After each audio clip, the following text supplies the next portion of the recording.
Dzień dobry wszystkim, z tej strony Filip w specjalnym soundclashowym reportażu dla Łada.tv. Jest dzisiaj ze mną Bucer, jeden z uczestników drugiej zbliżającej się edycji Melting Pot Clash. Dzień dobry, Bucer. Witam serdecznie, cześć, witam.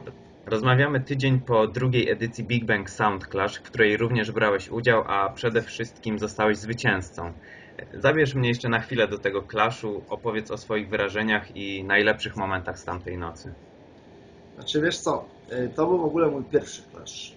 Zawsze powiedzmy gdzieś tam po imprezach, czy w czasie imprezy zawsze robiliśmy jakieś pojedynki tune, ale to było teraz naprawdę pierwszy, oficjalny clash, duże wydarzenie. Ludzie z całej Polski się zjechali, co mnie cieszyło. Frekwencyjnie według mnie mogłoby być trochę lepiej, ale cieszę się przede wszystkim, że tyle osób przyjechało z całej Polski i każdy, kto przyjechał na ten clash, wiedział, o co chodzi, wiedział, co to jest clash i znali ludzie kawałki i przede wszystkim to było dobre, że każdy powiedzmy w jakiś sposób znał tą kulturę soundclashową, a nie było tak, że po prostu ludzie przyszli na imprezę i tak.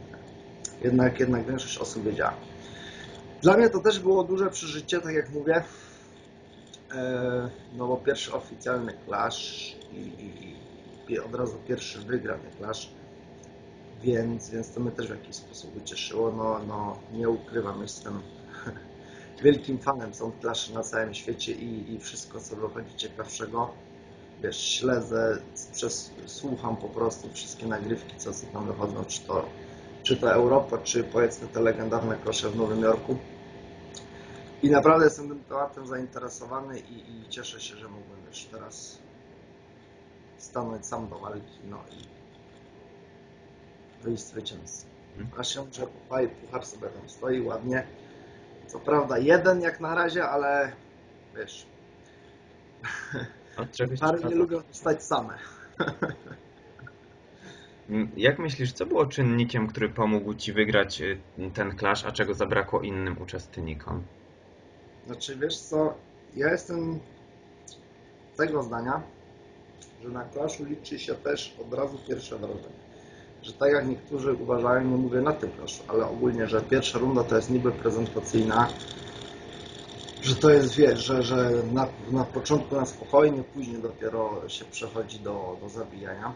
To jednak na clashu to jest tak, że od pierwszej sekundy, jak się naciśnie play albo weźmie mikrofon w rękę, wtedy się zaczyna wojna.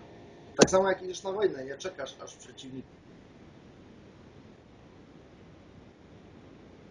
ciebie zaatakuje, czy zacznie, nie wiem, wyciągać, od razu trzeba zacząć, no żeby wygrać do tego. I myślę, że tak jak później to też dużo osób mówi, że pierwsze dwie rundy były zdecydowanie dla mnie. Trzecie, znaczy tak jak mówię, nie mi to oceniać, bo też myślałem powiedzmy przy niektórych kawałkach, że będzie większy forward, a przy niektórych myślałem, że nie będzie, znaczy myślałem, że będzie inny po prostu, nie? Tylko zdziwiłem się na powiedzmy jakichś mniej znanych utworach, które nie są jakimiś wiadomo wielkimi klasykami, a na przykład był potężny forward. I myślę, że i tak jak później Tune, pierwsza, druga, trzecia runda była w miarę wyrównana i finał, z tego co dużo osób mówi, był jakby bardziej po stronie Jodasa. Tylko, że właśnie tak myślałem, że to będzie trochę inaczej wyglądało, bo no nie ukrywajmy, wadzimy Cliffy po prostu w finale i bo jestem tego zdania, że powiedzmy Roots Reggae masz tam powiedzmy, nie wiem, 500 000 kawałków i cały czas to samo powiedzmy mielić i wiesz, ja wolę jednak coś innego, ale tak jak się przekonałem, nie było to aż tak powiedzmy dobre, bo jednak co jak co, ale ten tune to jednak muszą być takie standardy, takie klasyki. No ale w związku z tym no, że jednak te pierwsze dwie rundy, trzecia była wyrównana, no to jednak ludzi to jednak przekonało, że ja powinienem grać, no bo znaczy zresztą zauważyłeś sam. I tak jak jestem przeciwny temu, żeby na przykład zwycięzca Clashu był ustalany po tune fit tune tylko i wyłącznie. To jest według mnie kompletna bzdura, bo w sumie zwycięstwo nie polega na tym, żeby wygrać tune fit tune. Jest zwycięzca całego Clashu. I właśnie głosowanie tylko na podstawie tune fit tune to jest w sumie nie fair, no bo powiedzmy wygrywając 2-3 rundy, przodując na całym Clashu, można przegrać tune fit tune. No i to jest takie trochę nie fair. Czy jak Margot zapytał publiczność po Tune Fit Tune, kto wygrał Clash, byłeś pewny swojego zwycięstwa, czy raczej miałeś pewne wątpliwości? Po całym finale, kiedy to powiedzmy Jadas na paru kawałkach zebrał powiedzmy największe forwardy, bo nie powiem, bo pierwsze parę kawałków, znaczy to jest wszystko do przesłuchania, było strasznie wyrównane, nawet ja tam powiedzmy przodowałem, ale właśnie później jak poleciał You Can Get It If You Really Want Cliffa, no to były strasznie duże forwardy. Ale szczerze, ludzie są jednak kumaci właśnie, jeśli chodzi o ten dancehall i w sumie dobrze ocenili, bo nie wiem jakie jest Twoje zdanie, ale to nie było tak, że wygrałem po prostu jakoś niezasłużenie. Chyba. To już wiesz, pozostawiam tutaj opinii innych. Bo, ale właśnie o to chodzi, no kto wygrał Clash, no, a nie właśnie kto wygrał Tune Fit Tune. No. Tak jak właśnie toczyła się dyskusja, porównanie do sportu, to właśnie Tune Fit Tune jest tym decydującym powiedzmy etapem w Clashu. Sorry, ale tutaj majstry w mieszkaniu obok sobie wiercą. Nic nie szkodzi. Przepraszam. I ten Tune Fit Tune jest tym finałem decydującym, ale to jest tak jak w sporcie. No, w sporcie, jak masz mistrzostwa świata, nie dojdziesz do finału, nie wygrywając poprzednich. W sumie, wiesz, finał wiadomo jest tym decydujący, no ale bez wygrania rundy eliminacyjnej, no daleko się nie zajdzie. Wracając jeszcze do forwardów, o których wspomniałeś, kto Twoim zdaniem dostał największy forward za jakiś numer? Hmm. Dobre pytanie, bo no szczerze ja się tak bardziej skupiałem na moich rundach, słuchając właśnie. Znaczy, możesz też odpowiedzieć, że właśnie Ty dostałeś największy forward. No tak jak mówię, no nie lubię tego oceniać, ale wiem na przykład, że na niektórych kawałkach ten forward był jednak potężny, że no nie wiem, Matt Cobra, Dibades, czy później Movado na shootoucie Life of EG, to przecież były takie forwardy, że ja tam stałem i myślałem, że mnie ten forward zmiecie z tej strony. Czy na przykład niektóre odpowiedzi, jak tam właśnie od Aidoni poleciało No Man to Miscliff, czy takie, to były takie właśnie rzeczy, a w innych to na przykład z tego co kojarzę, jak Raspol zagrał Mama i szczerze mówiąc teraz nie jestem w stanie tak do końca powiedzieć, Jadas też zgarnął chyba takie też niektóre potężne, ale nie jestem sobie w stanie teraz przypomnieć czego dokładnie. No wiadomo, w finale Jimmy Cliff na przykład, nie? To przecież też był forward nieziemski. Ja chciałem mówić coś po tym, a publiczność dalej wiesz, to było no. Jeszcze ostatnie pytanie dotyczące Melting Pot Clash. Chodzą słuchy, że w porannym Friendly Tune Fit Tune zostałeś pokonany przez Guka i powinieneś był mu oddać swój puchar. Słuchaj, z Gukiem tak jest, że my już chyba kiedyś grając, to chyba był Burning Sun Festival, właśnie też już była 6 rano i też właśnie graliśmy Tune Fit Tune, tak jak zresztą teraz, bo chyba się skończyło w pół do 7. W pół do 7 się chyba clash skończył, no i to ostatni Tune Fit Tune. Wiesz jak to jest od takiej godziny, nie? Już nie mówię o zmęczeniu, ale też innych czynnikach. I to po prostu, no był to fajny element, bo graliśmy właśnie to after party na zmianę. No i Guk w pewnym momencie przychodzi, już teraz to bardzo nie kojarzę, mówi, Buce, gramy Team Fit, chcę ten. Ja mówię, no jasne, jasne. No i byłeś na tym, czy nie za Tak, bardzo? tak, byłem. Wydaje mi się, że wyszedłem przed końcem, ale większość widziałem. Wiesz, to było taki Team na podstawie, no wiesz, to się mówi pełna beka, że nie wiem, że nie, Iration Stepas. no dokładnie, Irish Stepa na przykład, czy jakieś powiedzmy tam też Alala Long poleciało i takie rzeczy. Właśnie lubię takie akcje, że nie tylko wiesz wojenne, tylko po prostu wiesz na jaja, nie? No i no Ale pokonał cię czy nie? może hard bym nie oddał Bukowi, bo by mi było, ale no tak, no, ale jakoś się kiedyś zrekompensuję. Dobra. Coś wymyślę, jakieś zadośćuczynienie. Przejdźmy teraz do Melting Pot Clash. Chciałbym cię zapytać, jak różnią się twoje przygotowania do tego clashu w porównaniu do Warszawy i czy w ogóle się różnią? No, różnią się zdecydowanie. No bo wiesz, na Melting Pot Clashu będzie wiesz, runda dla plejtowa. Finał oczywiście też będzie na double i no nie powiem, trzeba było się mocno przygotować do tego, wiesz, wybierać tutaj wiesz, tych artystów, tych ponagrywać tego. I to właśnie wszystko już z takim, wiesz, z perspektywą, taką perspektywą, że jednak to też trzeba wygrać po prostu. Tak? Ja podchodzę do Clash, no to wychodzę z nastawienia, że to wygram. Tak jak mówię, na wojnie też nie wychodzisz na wojnę i nie mówisz, że o słuchaj, drugie miejsce, wiesz, będzie zadowalające. No i trwają już te przygotowania. Wiadomo, pierwsze trzy rundy będą też regularne kawałki, z czego jedna właśnie runda będzie singers, że właśnie powiedzmy śpiewacy, nie nawijacze. No no do tego runda dubplate'owa. Nie wiem, nie będę na razie nic mówił, bo zawsze wolę, żeby to był pewien element zaskoczenia.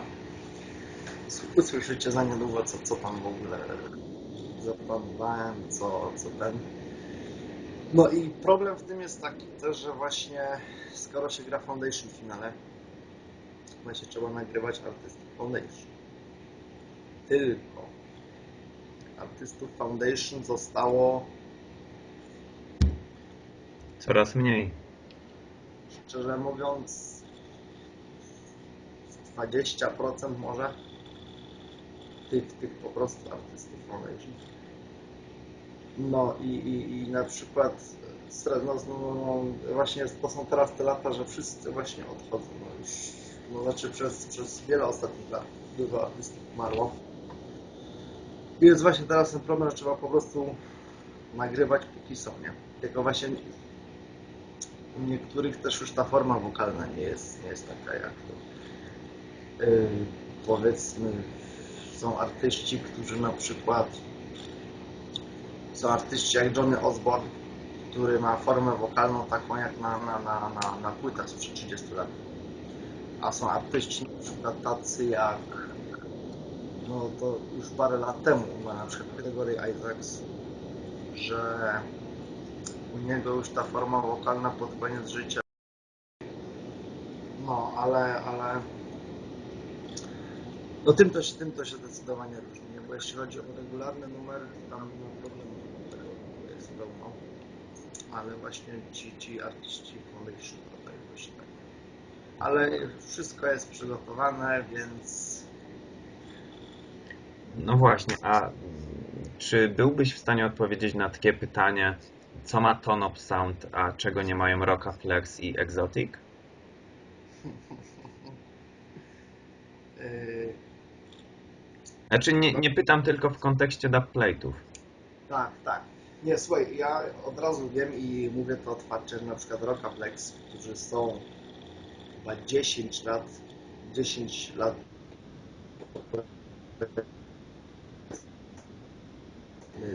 dłużej grają w soundzie.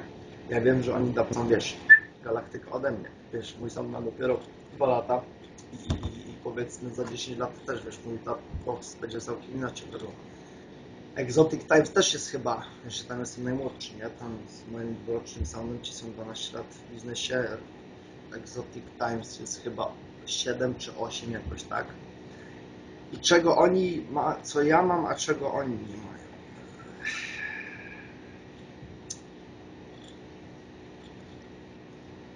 Ale mi pytanie zadałeś.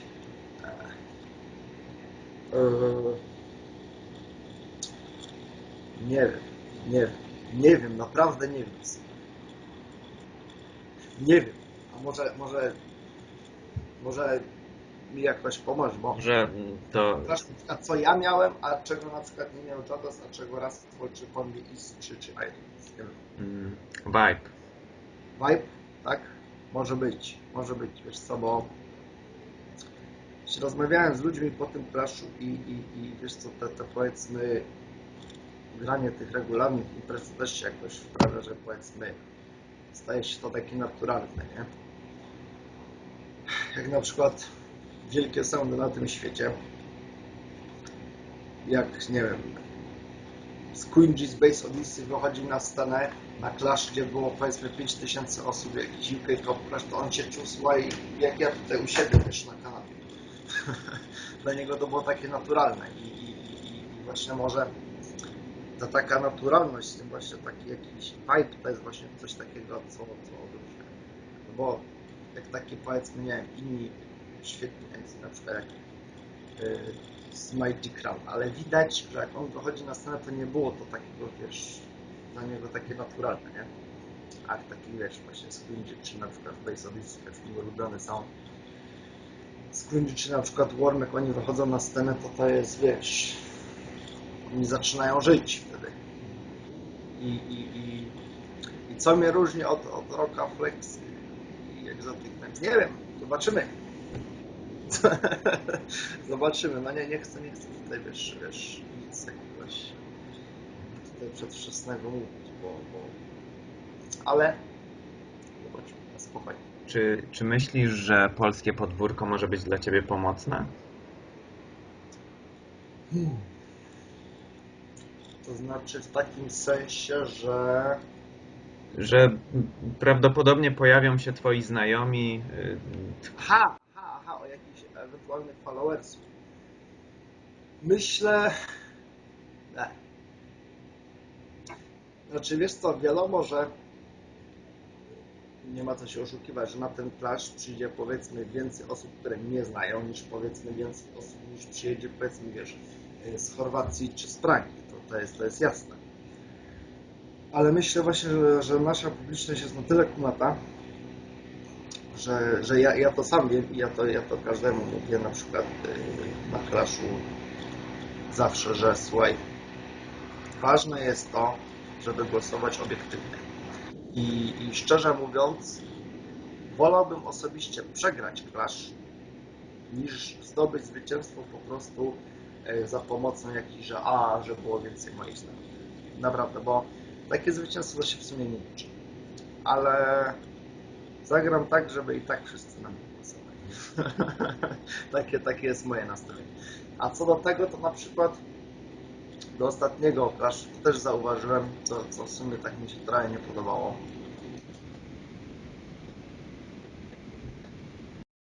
Coś jest powiedzmy za kimś, bo to są rzeczy, których nie da się udać, ale na przykład na ostatnim clashu dochodziło też do takich rzeczy, że na przykład w finale ja nawet tuna jeszcze nie puściłem, a widziałem inni ludzie, już wiesz, już byli przeciwni, nie? Co na przykład nie powinno mieć miejsca, że póki nie naciśniesz play, to wiesz, nie masz co oceniać. No i jak widziałem, jest no, przede mną stali to takie trzeba się trochę powstrzymać, nie? Że nawet słuchaj, jak się jest za kimś, to żeby aż tego tak nie okazywać. No, a tutaj no wiesz co, też się teraz jadą słuchaj ludzie z całej Polski, wiesz, z całej Polski, Z tego Tak. co wiem, się z Niemiec zapowiedzieli, właśnie z Austrii, z Czech dużo przyjedzie, więc słuchaj, to będzie naprawdę ciekawe wydarzenie. No i ja również na to liczę. Bucer, dziękuję za wywiad. Do zobaczenia 6 i 7 maja. Ostatnie słowo należy do Ciebie. Nie wiem co mówić. Zapraszam na nasze, powiedzmy, imprezy, na następny clash i serdecznie dziękuję za wywiad. Do zobaczenia. Na razie, cześć.